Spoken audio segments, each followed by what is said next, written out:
Good evening. Welcome to South Asia Newsline. I am Uzma Jafri. Here are the top stories we are tracking for you on Thursday, the 18th of January.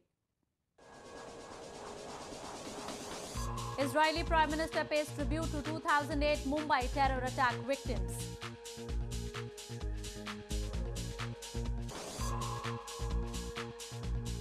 Chargesheet filed against Pakistan-based terror group chief in terror funding case in India.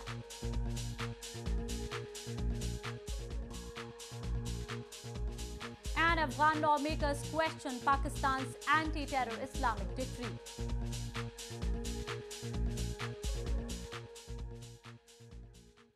And now for all the details. A day before concluding his 6-day visit to India, Israeli Prime Minister Benjamin Netanyahu on Thursday paid tributes to the victims of the 26/11 Mumbai terror attacks. Earlier in the day, he had a power breakfast with Indian CEOs and also attended a business forum meet.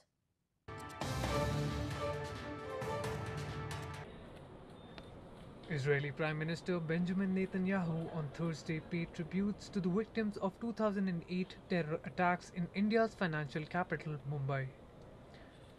He was joined by Chief Minister of India's Western Maharashtra province, Devendra Fadnavis, as they laid wreath at the memorial of the attack victims at the Taj Mahal Palace Hotel in the city. Later, Netanyahu met Moshe Holzberg, the 10-year-old Israeli survivor of the terror attacks at the Nariman house in the city. Moshe was not even 2 years old when militants attacked Nariman House, a Jewish center where his family lived and worked. While his parents were killed in the attack, he was miraculously rescued by his nanny, Sandra Samuel. Earlier in the day, Netanyahu also met some top Indian corporate at the morning breakfast before attending the India-Israel Business Summit in the city. Netanyahu is accompanied by a 130-member delegation on his 6-day India visit.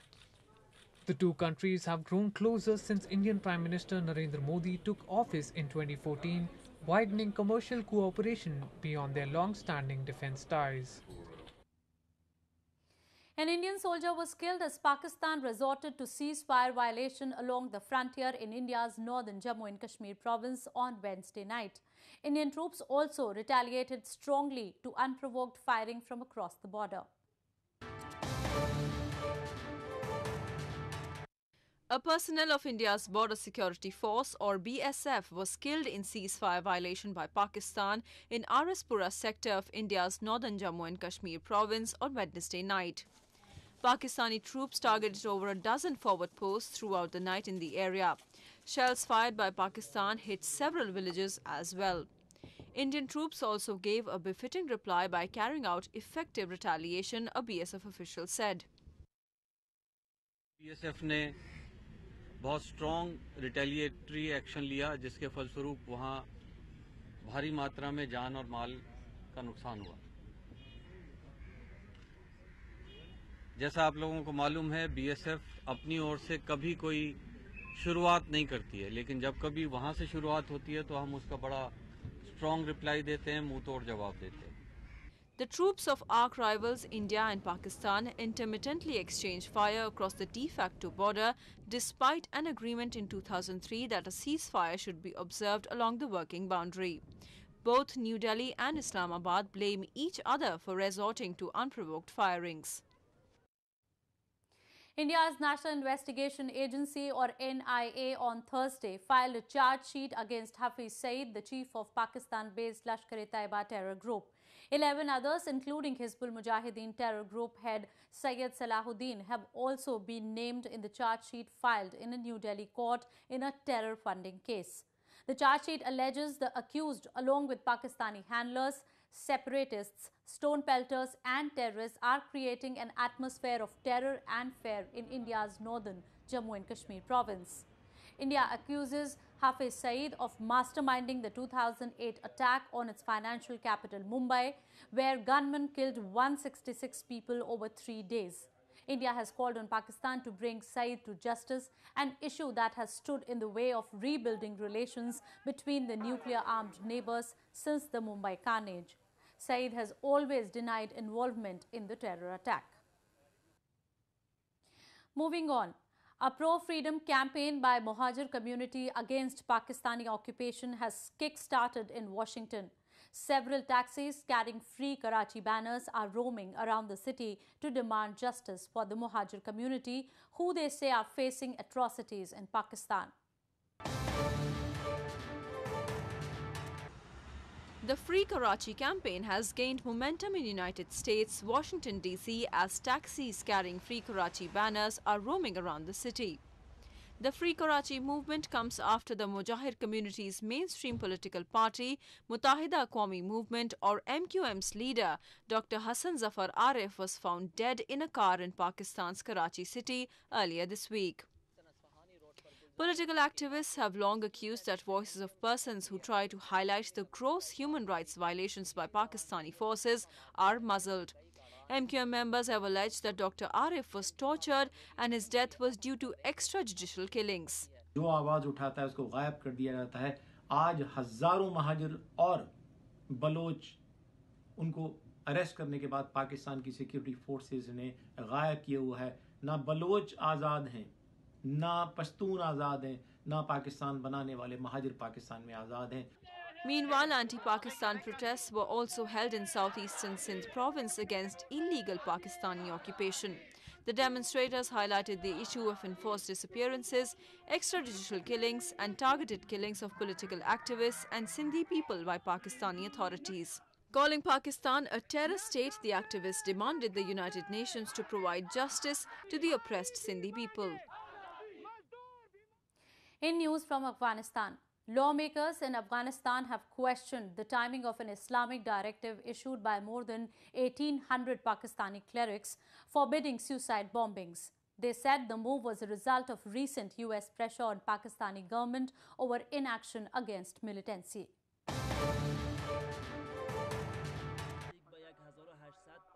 Afghan lawmakers on Wednesday questioned the timing of a fatwa or an Islamic directive issued by Pakistani clerics on Tuesday forbidding suicide bombings.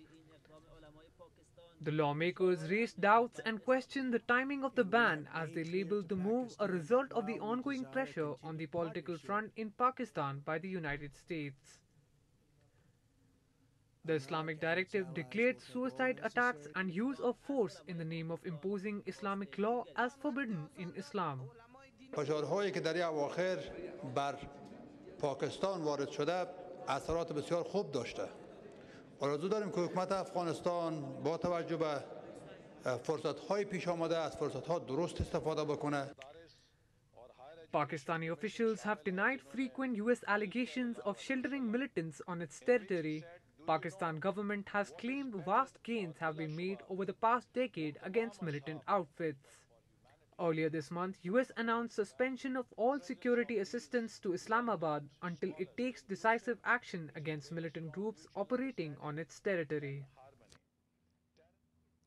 More on news from Afghanistan. Atta Mohammad Noor, ousted governor of Afghanistan's Balkh province, has threatened civil rebellion if talks between his Jamiat party and the government fail to provide results. Noor has maintained he will not step down from his position without a political agreement.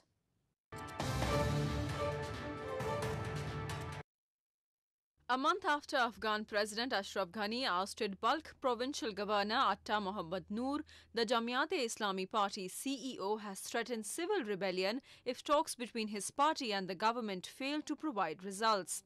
While addressing his supporters on Wednesday, Noor said he will announce a deadline for government's decision to decide his fate if the ongoing talks fail to provide results within the next few days. Several rounds of talks between the Afghan government and the Jamiat have reportedly remained inconclusive so far. Meanwhile, Muhammad Dawood, the newly appointed governor of Balkh, has said he does not have a problem with Noor and he is also waiting for the government's decision.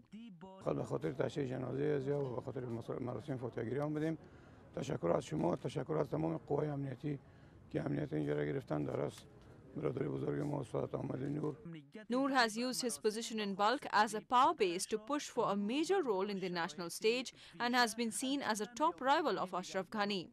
Noor has maintained that despite the attempt to oust him as provincial governor, he is still the Balkh's leader and would never leave without a decree. India's Defence Minister Nirmala Sitharaman has become the country's first full-time defence minister to fly in a Sukhoi 30 MKI jet of the Indian Air Force. During her visit to an Air Force station in western Rajasthan province on Wednesday, she undertook a sortie in the frontline combat jet for about 45 minutes.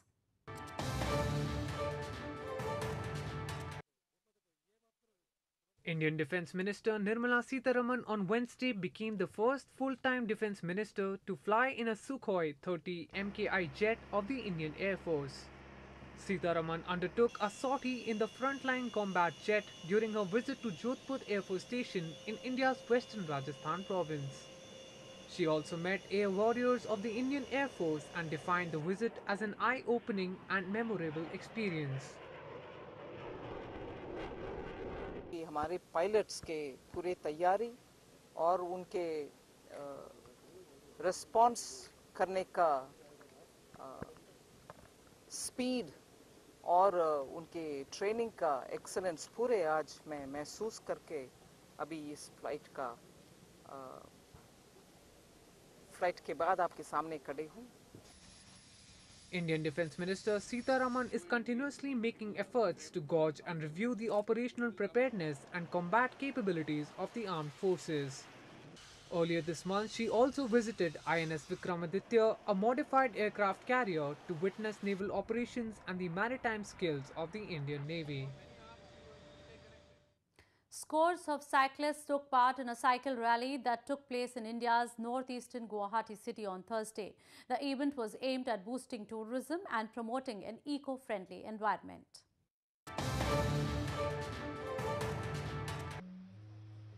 Hundreds of people participated in a cycle rally in Guwahati city of India's northeastern Assam province on Thursday to raise awareness about the need to preserve the environment. The cycle rally was a run-up event held ahead of Northeast's annual carnival Rongali, which will kick off on Friday. The event, organized by a socio-cultural organization in collaboration with the tourism department, also aimed to promote Assam as a cycling destination. जो ये initiative बहुत अच्छा initiative है और असम में cycle tourism का बहुत ज़्यादा स्कोप है. हम लोग माजुली में ऐसा साइकिल टूरिज्म का स्टार्ट किया था कुछ दिन पहले और आज माजुली में फॉरेन टूरिस्ट के लिए सबसे ज़्यादा आकर्षण उस साइकिल में है. Aiming to celebrate the vivid colors of Assam, the 4th edition of Rongali Festival will showcase the culture of communities of the northeastern province and also promote tourism. Well, that's all we have for you from South Asia this evening. Now our viewers can watch the show on southasianewsline.com. You can also visit us on facebook.com/SAsiaNewsline and follow us on Twitter @SAsiaNewsline. That's all in tonight's edition. We will see you same time tomorrow. Good night.